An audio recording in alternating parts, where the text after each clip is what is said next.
Welcome to the Recover You podcast. I'm Kylene. And I'm Patrick. We are a couple in recovery from sex addiction and betrayal trauma. Together, we share our story to encourage you on your journey. It's here that we talk about sex addiction, betrayal trauma, mental, emotional, and physical health, faith, and anything and everything needed to recover you to your most authentic self that God created you to be. Welcome, everyone, to this week's episode of Recover You. Hello, Patrick. Hello, Kylene. How are you this week? I'm good. Great. Doing actually really good. Oh, really good. Anything really in particular? Good. Just more energy or? Had a nice visit down to Fayetteville, North Carolina, and everything went well. And so that was work related. Mm-hmm. So everything went really well. And so that always makes me feel good. Good. Yeah. All right. Well, today we're going to discuss if you are a betrayed partner, what to focus on and not focus on in the early stages of recovery. So I'd say first 3 to 9 months, probably, something like that. And this episode is primarily going to be focused on the betrayed partner, but I think, you know, when we talk about the addiction side and the addict brain and recovery, that's always helpful for the betrayed partners to listen to. And when we talk about the trauma of betrayal and what betrayed partners, you know, how they navigate recovery, that's always really good for the addict to listen to as well. And today I'm just going to be focusing on some things that here's like what we should prioritize essentially in the early stages of recovery as a betrayed partner. And then also what are some things that people do focus on that really kind of distract our focus, pull our focus, and are unnecessary in the beginning, but they tend to be big topics that kind of trip people up emotionally. Mm-hmm. And then Patrick's going to be here as the addict, giving some of the perspective as someone who has navigated recovery and sort of the idea of, hey, from the spouse's side that did the hurting, you know, your perspective of, oh yeah, that makes sense, or you know, kind of that. Okay. Sound good? Yeah, let's do it. Great. Okay, so we're just going to start with, there's actually 4, this was kind of accidental, it wasn't curated this perfectly intentionally, but there's 4 things to really focus on, and then there's 4 things that we kind of want to pay less attention to in the early phases. Okay, so number 1, things that we want to focus on quickly after discovering that we have a partner who's been unfaithful, or there's addiction, or there's pornography addiction, sex addiction, affair, whatever it may be. The betrayed partner is really going to want to focus on connecting themselves and their partner to healing resources, to supportive resources. So we have lots of episodes talking about that. There's a resource page on recoveryoucoaching.com. But really getting both individuals connected to one-on-one support, getting both individuals connected to podcasts, to specific books, to, you know, you want to get the education around what's happening. I get so many potential client calls where people will connect with me to see if working together is a good fit. And there are so many times where they've connected to other resources first and they are just stuck. And maybe they've been connected for years to these other resources and they just feel stuck. It is so, and I cannot overstate it, so important with addiction, infidelity, and betrayal to connect to resources that are specific to that. Anything outside of that, like marriage counseling, biblical counseling, generalized therapy, trauma therapy, that are not trained and not specific to infidelity, betrayal, and addiction, depending on what your scenario is, they can be amazing practitioners and you can gain a lot of insight and things like that.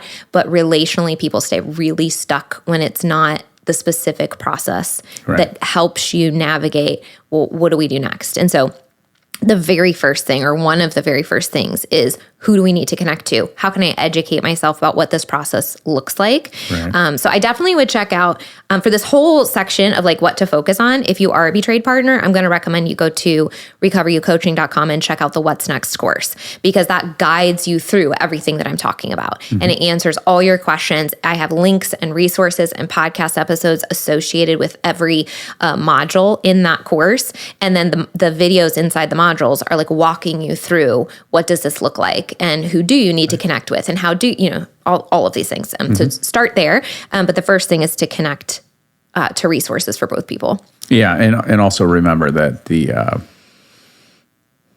and we've said this before, is you gotta kind of help. There's got to be some degree of push or help for the addict, because the addict has lived a long time in denial, and so don't be afraid to say, "Hey, I found this CSAT. I want you to go see this person." Like that's really okay, because I didn't know what a CSAT was. Right. You know what I mean? And I think you were connected to some resources before I was. Once you kind of outlined that process, I was willing to follow the path, but outside of that, I wouldn't have known what to do. Right. Yeah. Yeah, so it is very often that because the betrayed partner has been thrown into crisis mode, they do some research and they find the information first. And that is, I would say, more common than the betrayer finding the information first about how to recover. And so, yeah, it's totally fine to set boundaries around that. Shameless plug again, we have a whole module on boundaries in the What's Next course. So if that's difficult, if that's tricky for you, that's in there as well. It helps you do that, think things through, how to communicate them, et cetera. But that leads us right into the second, which is, so the first thing is we're finding the resources, we're learning, right? The second thing that a betrayed partner needs to focus on is setting appropriate boundaries and supporting your body. So the idea here is safety. You want safety and stability. And in order to do that, this bad thing has happened. You've learned that you don't really understand who your partner fully is and the life that they have led, and are they telling you the truth? And so it's normal and natural to sort of pull away a little bit and to create some distance and to set some boundaries and to start thinking through, okay, if what I'm learning is just the tip of the iceberg, which generally it is the first couple weeks, if what I'm learning is just the tip of the iceberg, what does this look like in the next 5 years? If I get this resolved, if I don't get this resolved, and start thinking about what kind of boundaries do I need to protect myself through this process. If reconciliation is on the table, I want to go that direction and see what happens. But what does that look like in terms of creating some space and safety for myself and my body to be able to maybe have moments of safety through this process? Because right now I'm in a state of shock. Even if you don't feel like it, if you're in the first couple weeks, I almost guarantee that you are. It's just how the body works. But we're very functional in shock, early shock. We're very functional. So sometimes we can think, oh, I'm doing pretty good actually. But that's a lot of the stress hormones kind of making your body function at a high level. So eventually that kind of calms down and we start having some of the deeper emotions and the nervous system difficulties and the anxiety and the hypervigilance. And so that's what's, you utilize the cortisol and the stress hormones and the focus that you have in the beginning to connect to resources, but then know that the heart is coming and really learn how to support your body and to set some boundaries and think about, okay, what is this going to look like? And the people that you connect with, the resources can help you with that as well.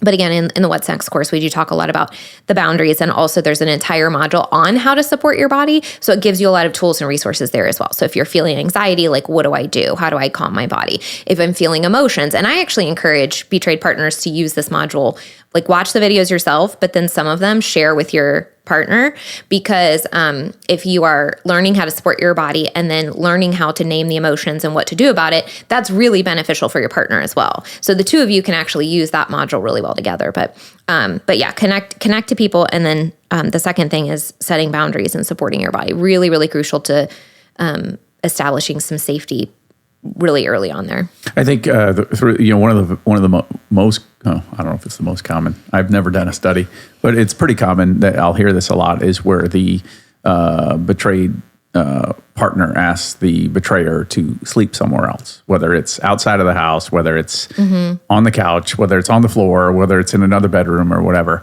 And that comes out pretty quickly normally, and that was the case for us as well. And so I think what I would say to the betrayed is, hey, don't be afraid to throw that out there. That's a really important one. So you can get some rest, you can get some alone time. And even for the addict that recovering, that's also important for you. So sometimes we carry these preconceived notions of, my parents slept in the same bed for, 70 years or whatever. Like it doesn't mean. Or we don't have like the most comfortable guest room, or we don't have a guest room, we only have a couch. Right. There's a lot of different resistant resistance points for maybe that. But I will say also from, coaching the betrayed a lot that sometimes people don't know that they need that space until they do set that boundary and they hear that, hey, it's okay for me to actually ask for that and take that space. Then they set it and then they start getting better sleep and it gives you some time to think and it's actually really beneficial. So a lot of people will see the benefit after they try it. And just like anything, you can try it and then change your mind. So of course. Just, you don't have to be stuck to that. But definitely is, a common good one, especially in the beginning to kind of think about. Well, and also too, I guess what I was going to say, sometimes like I remember I felt this way. It was like, okay, you've asked me to do this. Now this is just a stop along the way to divorce.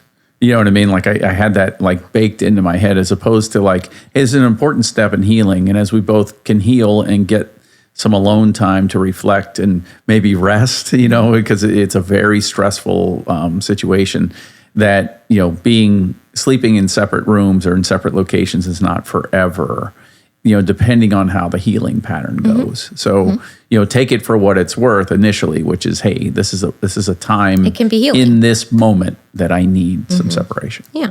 The third thing to kind of focus on early after betrayal is watching the addict to see what they do. So we talk about this a lot in terms of you really want to focus on behaviors and actions consistently played out over a long period of time. That is how trust is rebuilt. And so what you're doing as a betrayed partner, you've connected to some resources, you've set some boundaries, you've given the betrayer the healing tools and saying, hey, let's go through this process. Hey, here's a group. Hey, so then it's really a process of watching what they do. Do they become proactive about it? Do they own the recovery process themselves? Are they really engaged because they really, really want to do this themselves? Are they bringing things to you? Are they being honest when it doesn't make them look good? Are they, are you seeing changes in their attitudes? Or so it's really time here for the betrayed partner where it's not necessarily you're doing anything, you've already handed them the resources, but you're sitting back and watching. And again, that's a little bit why some of those boundaries and taking that space for yourself is really important, because you need the time to really see like, how's this going to go? Because sometimes when people are caught, like let's say they didn't confess, but they were caught, they may jump into the deep end wholeheartedly for the first couple months, and then life starts hitting, and then the stress hormones start calming down, and then they start getting a little too confident in their recovery and say things like, oh, I don't think I really am an addict, and they really are. Or I don't really think I need to go to therapy anymore. I learned what I need. Like nobody going to therapy for a decades-long addiction has gotten everything they need in 3 months. Or group or whatever, right? Like I've been going to group every week for 3 weeks or 3 months, sorry. I've been going to group every week for 3 months, and I just don't really need to do that anymore. And so one of the red flags I tell my betrayed partners to look out for is around the 3 to 6 month mark. Look for slowed down stuff like that. Like, oh, I'm not sure I want to go to group anymore. I'm not sure I want to go to therapy anymore. Or, just sort of like pulling away from the recovery activities, because that's generally, not always, but generally the time that you might see it. And it's because there was like this burst of, I might lose my relationship, or, I really do want some recovery. But then they realize this is hard and this takes time, or now I'm having to feel uncomfortable emotions and I don't really want to do that. And so they might still be trying to engage in some denial or some suppression or, whatever that might look like, some avoidance. And so those are some of the things that can come up. So that's why the third one is really watch and see what they do. Because what you want to be looking for is proactive action, where somebody took the tools and resources that you may have handed them and they continue to do more research on their own. They continue to look for more podcasts, read more books. They're finding their own books now because they're listening to this podcast and it recommended this book, and so they got that book, and then they're coming and telling you, and they're doing the check-ins proactively on their own to tell you how they're doing, and those sorts of things. Well, and I think one of the most important things that you mentioned in there is proactivity on the part of the addict. Going through one round of Conquer, what you would hope for to see is the addict comes in and says, I'm going to go through again, or I'm going to do these different things. This is a book I'm going to pick up and I'm going to read on my own. What should change over time? And initially they may be relying on you like, hey, what do you want me to do? But what should happen is they're coming to you with a plan and they're saying, hey, I think I need to do some more healing. So there's this group, there's this intensive that's happening on Saturday. I'd like to go to that. And actually somebody in the group recommended that I read the book Safe. So I'm going to go pick that up and I'm going to read that book. And so that's what you want. You don't want to be like, well, what do you want me to do next? What do you want me to do next? Yeah. Like, that's not a heart change. So. Yeah, and I think time also plays out if there's any insincerity or manipulation going on. And so you just really have to, as a betrayed partner, give it a little bit of time. If they're jumping in the beginning, it's okay to say, oh, I see some evidence and I'm going to hope that this keeps going. And then you really do want to see it consistently build on itself over time, because then that will reassure you that this is for real. Like if somebody is a little manipulative or they're faking their recovery a little bit in the beginning, you will be able to tell, in the first year, because that would be very difficult to upkeep for a long period of time. And you would, I will hear betrayed partners say often they can really tell when somebody's checking the boxes versus if there's a heart change. And so looking for that heart change and kind of tapping into the nervous system of your partner, how do you feel like this is going? Right. The fourth thing to do early in recovery as a betrayed partner is creating safety and a plan. Basically having this idea in the back of your mind, hey, if this doesn't work, what is my life going to look like? So just opening that door for if we do need to separate, if we do need to get divorced, like how can I create a life for myself and protect myself through this process, that if that happens, I know what my options might look like. So that might sound weird that I'm saying that's an early on thing to do. But a lot of times if people are jumping into recovery with an idea that separation or divorce is not an option, you're going to limit your healing options. I think this is a little bit, in the faith community, it's a little bit of a controversial view, but I really do think that it is the healthiest view is to have divorce always on the table. Because when you have, when you know that leaving your partner or your partner leaving you is always an option, then there's a couple things that happen. One, you're staying, you know that you and your partner are staying by making a choice. You're not by internal coercion or pressure or any sort of thing that I feel compelled to stay because of XYZ. So if you know that you're both free to go, then you know that you're also staying by choice. And that's really, really, really important when you're talking about consent in relationships. But also when you know that, hey, like people have freedom to leave these relationships. My partner can leave me at any time. I don't get to treat them horribly and not make up for it. I don't get to, have repetitive patterns of bad behavior and get away with it, right? You have to show up as somebody that your partner wants to be with. And so knowing that you can leave puts a little bit of motivation of how can I get somebody to stay? How can I build trust? How can I be kind? How can I fill their cup in a way that maybe I have hurt them, but I am going to rebuild trust and make amends and take ownership and be responsible, right, every single day. And so I think when we take divorce off the table immediately, it adds way, way too much pressure to people that have been wounded. And so, like I said, it's a little unusual advice that I would say, yep, make sure that door is open. But that's something important, I think, mentally and emotionally work through this process to know. Immediately know, I can leave anytime I need to. I am currently choosing to stay and I can change my mind at any time. And then you are living a life of choice. And that is so empowering for you and your partner. Yeah. It's really important for the addict to hear that their behavior has created a situation where a marriage could end.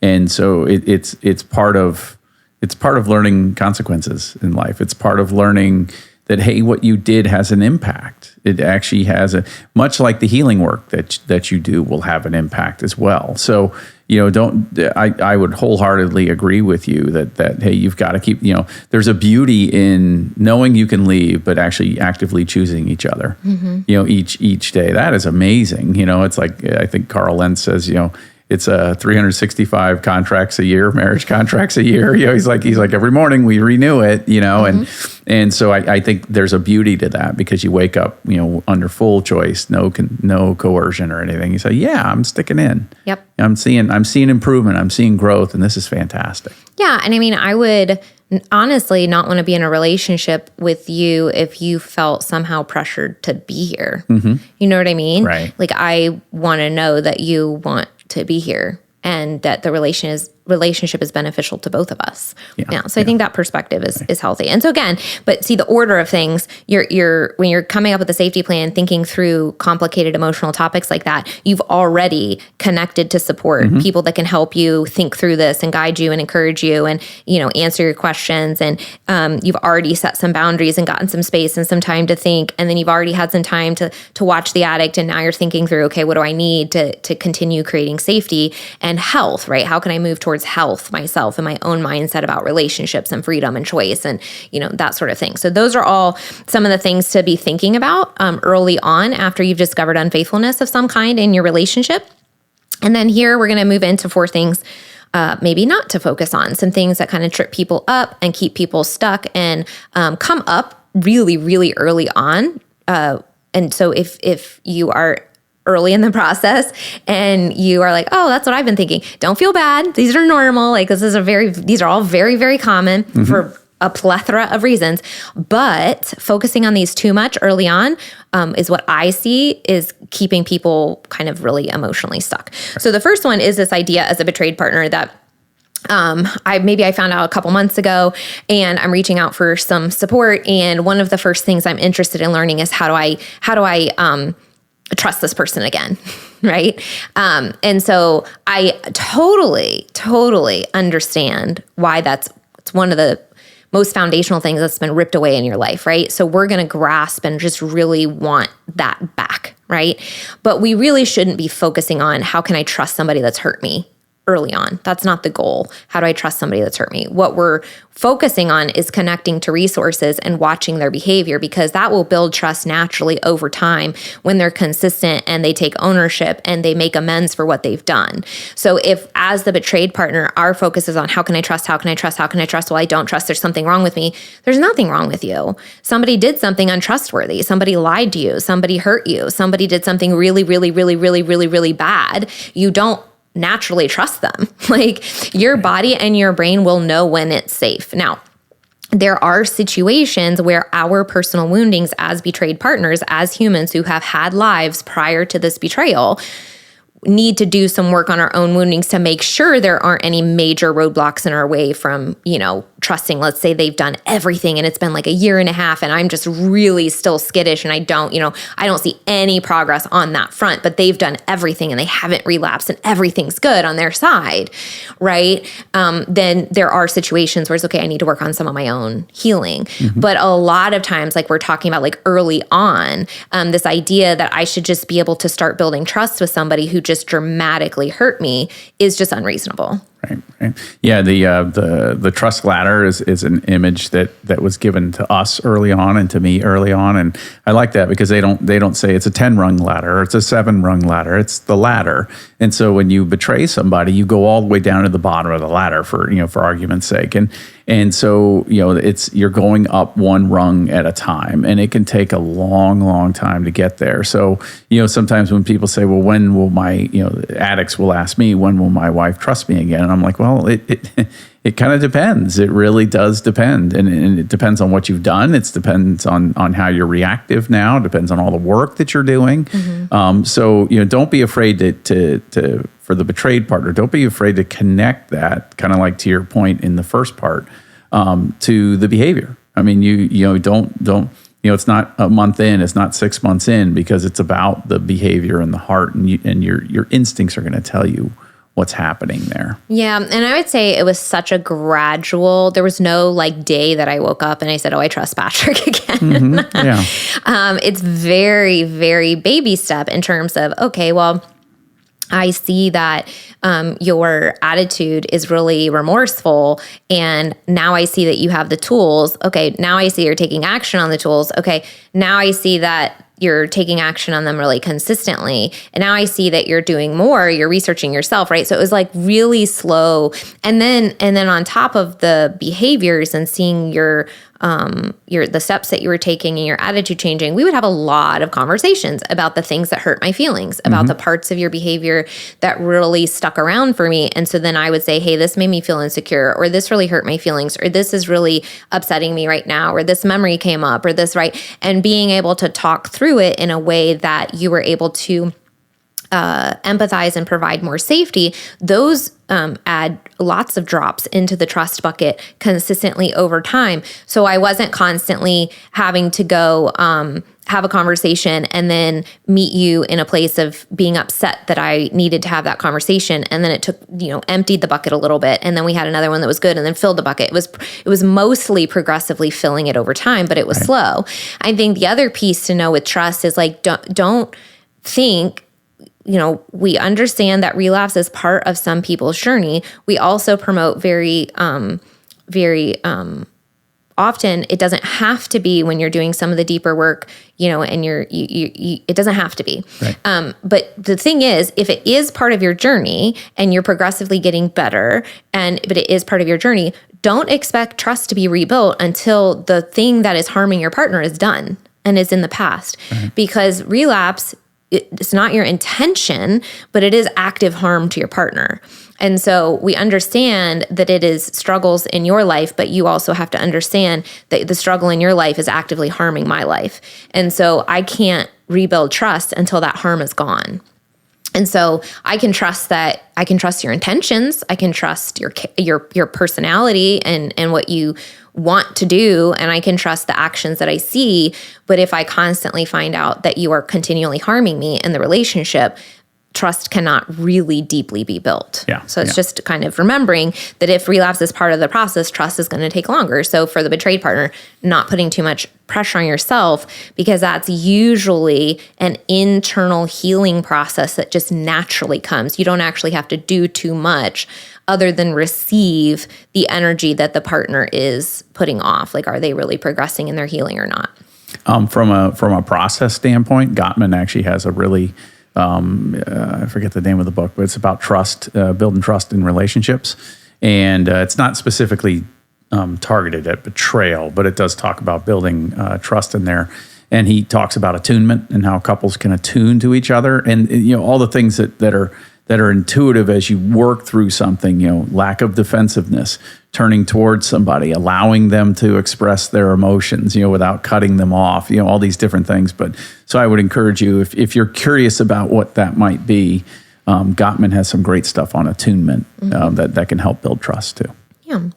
Okay. The second one, not to spend too much time on as the betrayed partner early on, is the idea of forgiveness. So this is kind of like trust, I think. So I did want to say one more thing about trust. Trust is like respect. It's something that is earned over time. Mm-hmm. So we need to remember that it's not just something that we give to people. Right. Okay. All right. Forgiveness is kind of a little bit the same in some ways, but it's also similar to trust in that a lot of times betrayed partners will have these ideas around forgiveness that they're obligated. Well, if I'm staying in my relationship, that means I have to trust my partner, and it's month 3 and they just relapsed last week, but I haven't been rebuilding any trust, right? Same thing with forgiveness. It's like, well, they said they're sorry, but they're still yelling, or they're still shame spiraling, or they relapsed yesterday, but I still feel like I am pressured to forgive them, right? Like there's all these things that we will associate with this pressure, as opposed to giving ourselves the space and the time needed to assess what actually is happening.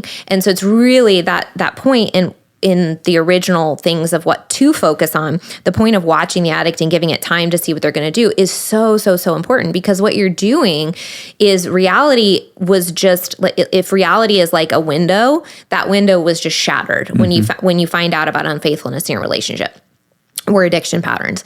And so when reality is shattered, you want to take a little bit of time to actually get your feet on the ground of like, well, what is my reality? So what was the life they are living? As they are learning their patterns, you're learning what their patterns were. Like what, when you're going through the disclosure process, the betrayed partner then also learns, how did you get into this? How did it become a problem? What were your triggers? What were your woundings? Like, why did this become a thing, right?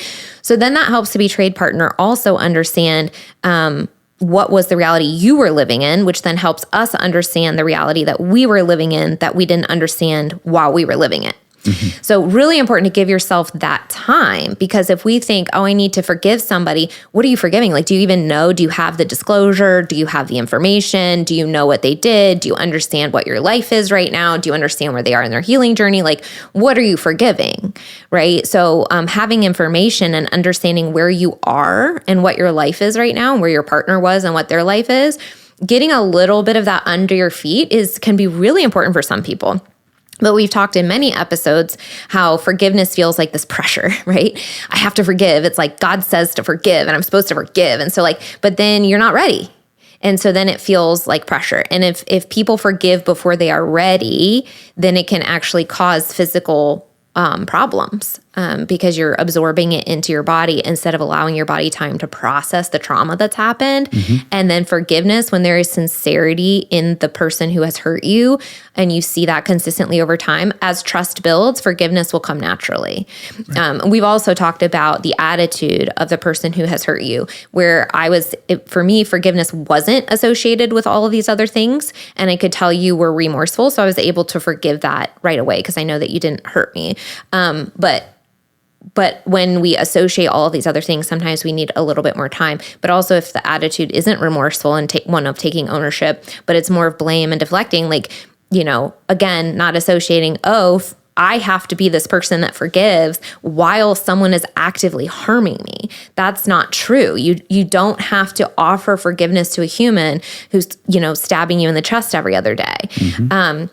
If you want to work on the forgiveness between you and God that helps you release vengeance, that's between you and God. But to verbally offer forgiveness to someone who's actively harming you is not something that is required. And so we need to kind of work through that and not pressure ourselves to forgive because we have this abstract idea of what we think it means or what we think we should do to be a good person.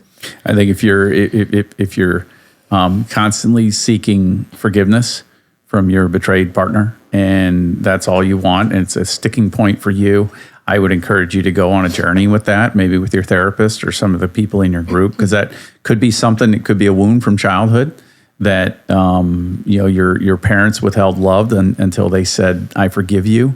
You know what I mean? So go on a journey. Leave that alone with your betrayed partner. Leave it alone. Go try to understand why that's important to you. And really dig deep into that because it may have some insights into your wounding. I mean, you definitely want to ask for forgiveness if you are sincerely asking for it. Right. But if your betrayed partner isn't quite ready to offer it, you're saying don't hold on to that as don't keep move. pushing it as an item of argument, I guess. Yeah, and I would just put a little reminder out there that true repentance comes with changed behavior. So that's always an important distinction because some people will get very confused. Well, I know that my partner is repentant. They apologize all the time, but they keep doing the behavior, right? When someone is deeply, deeply repentant and their heart has changed, the behavior stops. Right. So that may come with a process. It may come with learning tools. It may come with all of these steps and things that we've talked about. But deep, deep, deep heart change comes with changed behavior. So again, that idea of, well, if somebody repents, I must forgive. Just remember that does include the changed behavior. So you're not required to be forgiving someone that's actively harming you. Right. So just kind of keeping that in mind. Okay, the third thing not to focus on too much or too early on is the idea of protecting your partner's reputation, the partner that has harmed you, that has done the harming.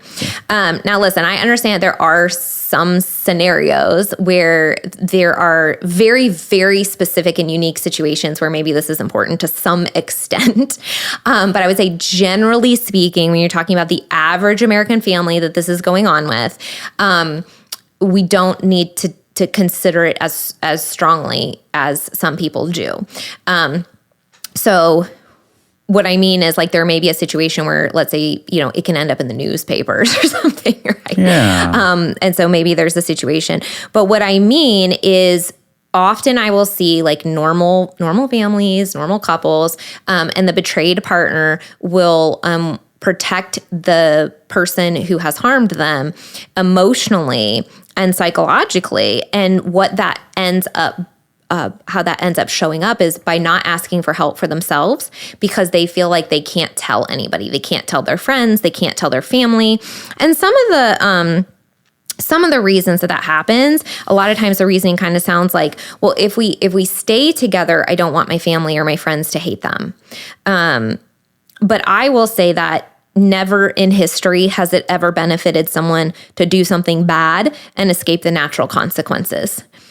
In addition to that, I would also say if you have friends and family that will hold a grudge against somebody who has done really, really hard work and recovered and made amends and taken ownership and done the right thing, that says more about them than it does your partner, right? And so most of the time when people see that people are doing the right thing and making amends and transforming their lives, they're very, very, very supportive of that.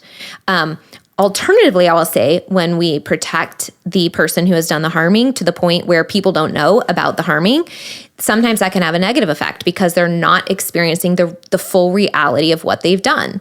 And the full reality is that, yeah, you hurt somebody, and that means that they have a support system that understands that you hurt them and that people know your story.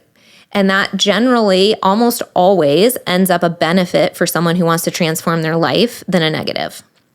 When people know your story, it ends up being more of a motivator and an accountability tool than it does the opposite. One of the kindest things you can do as an addict early on is encourage your betrayed spouse to go talk to their family or friends that they need support with. Like telling them not to say anything to anybody is, I mean, I'll just be blunt on that. It's unkind. It's mean. And so, we much like you're going to a therapist or you're going to a group and you're able to talk through things, your betrayed spouse needs support too. And a lot of times it's the family. And to your point, families go through stuff. People make mistakes. All that stuff happens. It is hard to hear for family members to hear these things. But what was really neat is as that family watches the two of you move through healing and become a stronger version of yourself. And maybe, if the cards allow, rebuild your relationship. I mean, that's, they view that positively. So generally. And sometimes generally. There will be people that won't. But again, and this is just me in my life as we've gone through all of this and I've continued to grow. Like, I just find it so much more freeing to live a life so deeply authentic that I am who I am, and I've been through what I've been through, and I've made the decisions that I've made, and people know our story. And if somebody doesn't like me, I guess I would rather know that, and if somebody is, not going to be a good friend, I guess I would rather know that than have any sort of performative fake relationship with people anymore. That doesn't feel good. And so the process will lend itself towards finding out who, I guess if you want to say who your real friends are. Yeah. But I think it by taking the courageous step to tell people in your life, I think it pushes you into a level of accountability and authenticity that's only beneficial. Right. It's only beneficial. It's so important. Part of when you're talking about addiction specifically, but even if it's, let's say it's not addiction, it was like an affair and it wasn't addiction related and it was maybe a one-time thing or something like that. Even when you're talking about any scenario of infidelity in the relationship, when you are more committed to protecting the secret than you are to the healing journey, that's a problem. The thing that keeps you stuck and keeps you from healing is protecting secrets and keeping secrets and manipulating and lying. And healing comes with truth. It comes with honesty. It comes with transparency. Now, we've always clarified this, and I'll say it once again. You don't have to be like us and go public to the world. We're talking about close friends and family here. But the idea is like, in 10 years, are you going to be I don't know, having Thanksgiving with extended family, and there's always this secret in your relationship that you have to watch your words, right? Like, I don't want to be walking on eggshells in 10 years because you and I went through this situation together. I would rather have everybody know what's happened, or at least the people close to me know what's happened. Right. And then it is what it is. If they judge me, they judge me. But if they don't, they don't. Now, there might be timing to when we do this. That's always, important to be considered as well. But that's just the idea of, I can't help myself or get the support that I need because I have to protect my partner's emotions. With unfaithfulness and with addiction, that's not it's not helping them. Right. It's protecting them, and they have to learn how to live in the real world with difficult emotions. So we shouldn't be protecting them from the reality of the difficult emotions. Yeah. I mean, I remember how scared I was going over to tell your parents, you know what I mean? And that was still super, super early. You did that.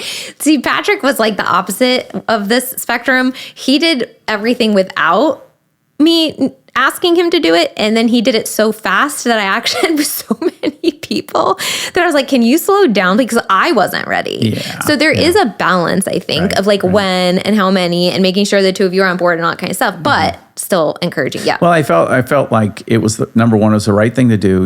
You were their daughter, and I had broken that trust, and I had broken the trust with them too, because I remember going over their house. I mean, this thing came to me because I had asked their permission, to ask you to marry me. Sorry, I was getting all... Ask them for permission to marry you. Yeah, at the house, right? So then, when I went over to tell them this, and they already kind of knew what was happening, but I thought it was a step into integrity, right? And I didn't do a great job. It was so early on. Like, are you willing? Like, do you want recovery so bad that you're willing to do the thing you're afraid of? That's right. Because avoiding the thing you're afraid of is what keeps you in shame and keeps you in secrecy. Right. And even after, part of me kind of feels like I'm glad I did it, because after I had done that, and it was still hard to go over to their house, there for a long time, but they knew.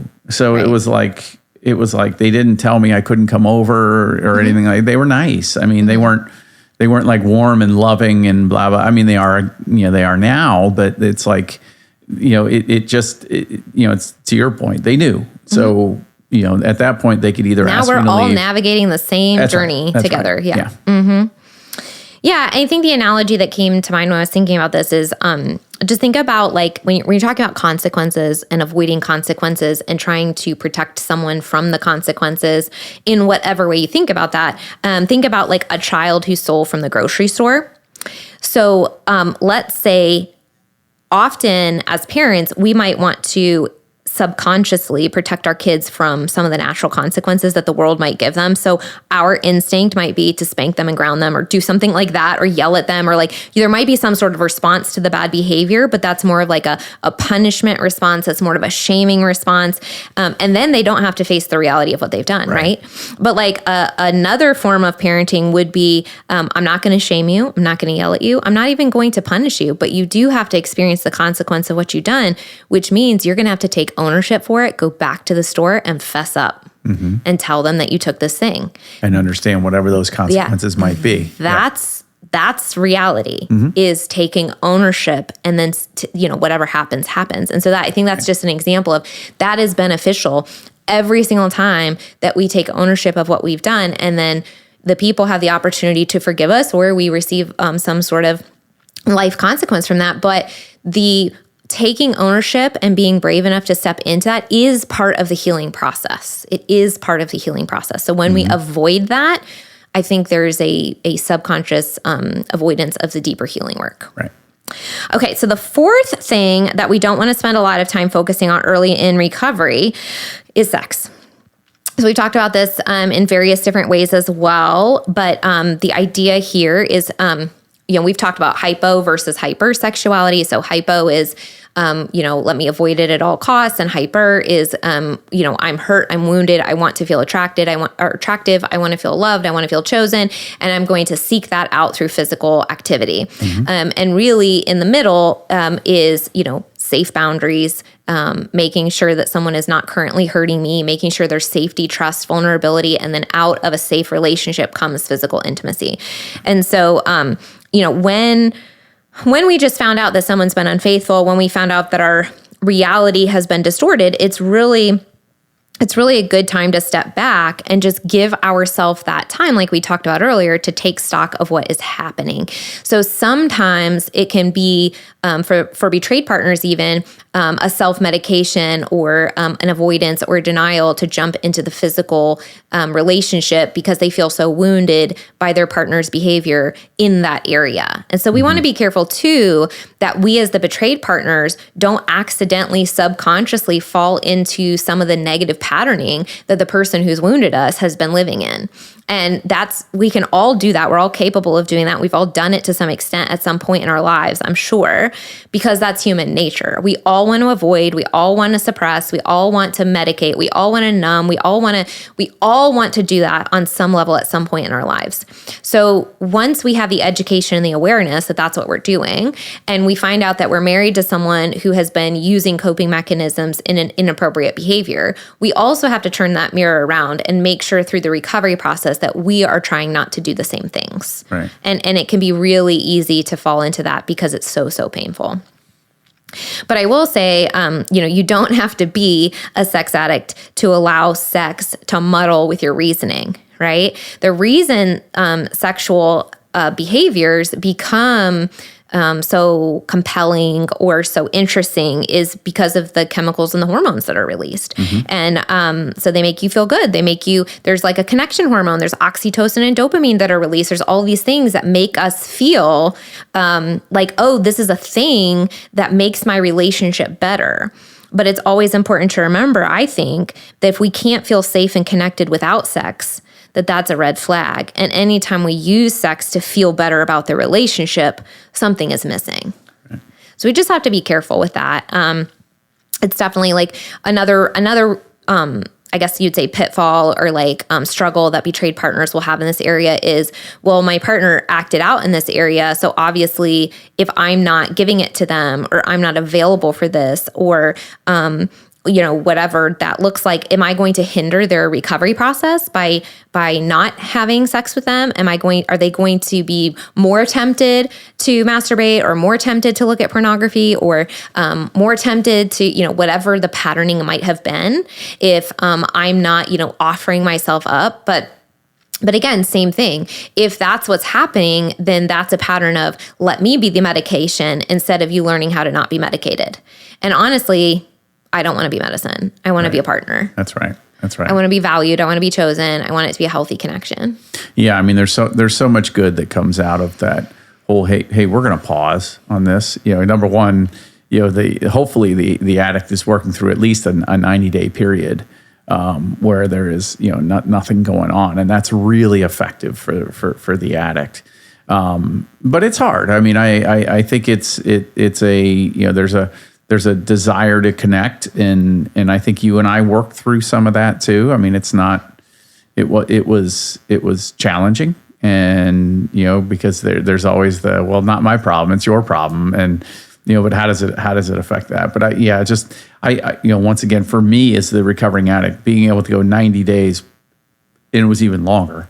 But 90 days without any sort of sexual activity was really, really important to start to clear my head and clear things out and get things, going, in the right direction, and to prove to myself that I wasn't a mindless addict, right? That I was actually somebody who could make good decisions, that could honor you, that could view my body in a healthy way, and what I mean. All of these different. It was so important, and I think it's important for humans, right? I think it's important for the betrayed partners as well, because all of our wounding is going to come up after discovery. So, do we learn more things about how we view sex and intimacy? Am I using it? Is this something difficult for me to let go of? Right? Now, it's a little frustrating because you're dealing with all of this information that's really traumatizing. And then maybe you are like, hey, why do I have to give it up? Right? That's not fair. I haven't done anything wrong. Right. Right. And just thinking about the same healing process of what's coming up for me that I feel like I need that right now. Why do I need it? What do I associate it with? Is there insecurity and wounding on my part that this is coming up right now when I'm wanting to be intimate with somebody that has actively hurt me for so long and that is not currently in a state of not hurting me, right? So like what, kind of just analyzing like, where am I at? What do I associate with this behavior? What does it mean to me if I don't have it? What does it mean to me if I do have it? Really talking through those things with yourself and maybe with a practitioner to kind of get to the root of how do you feel about it? Because a lot of times what we end up finding through this process is we've all developed and learned unhealthy relationships to sex and intimacy, even if we didn't have an addiction or, we didn't, pursue something in a quote unquote unhealthy way. Mm-hmm. But a lot of times just because of life and culture and, different experiences that we've had or different influences, we don't necessarily have the healthiest relationship with it either. Right. And so it's an opportunity for both people to go, and again, it's really counterintuitive, but I don't need this to live. And I can give it up for the rest of my life. Right. And it's really at that point that you can begin practicing to have a healthy relationship with it. And then when you do bring it into your life, it can be way different and deeper and like better, and you can view it better, and you have a better relationship with your body, you have a better connection with your partner. And so it's like, do we want to give ourselves the time to be able to take a break, to learn enough about ourselves and go through enough healing that we can actually have that in the end, right? Is that the goal kind of thing? Yeah, tearing down the whatever flawed foundation you had and rebuilding it. Yeah. Okay, so that's what I have for today's episode. So the things to summarize, the things not to focus on as much in the beginning is trust right away, forgiveness right away, protecting somebody's reputation that has harmed you, and physical intimacy and sex. Mm-hmm. All right. Anything to add, Patrick? No. Thank you very much. Yeah. Thank you so much for listening today. Make sure to check out the What's Next course. Again, that answers a lot of questions for the betrayed partner early on. It also walks you through the process. If you are considering reconciliation, if that's a possibility, if it's on the table, What's Next kind of walks you through all of those steps. So definitely check out that course. It's on recoveryoucoaching.com, or you can just look down in the show notes and there's a direct link there that you can click. Every day is a new opportunity to choose health and freedom. Make that choice today, and we will see you next week. Woohoo! If you're listening to this, it means you've made it through an entire episode. Part of recovery is spending time engaging in healing and self-growth activities. We are thankful that you chose our podcast to be one of those activities today. Make sure you reward yourself for that accomplishment.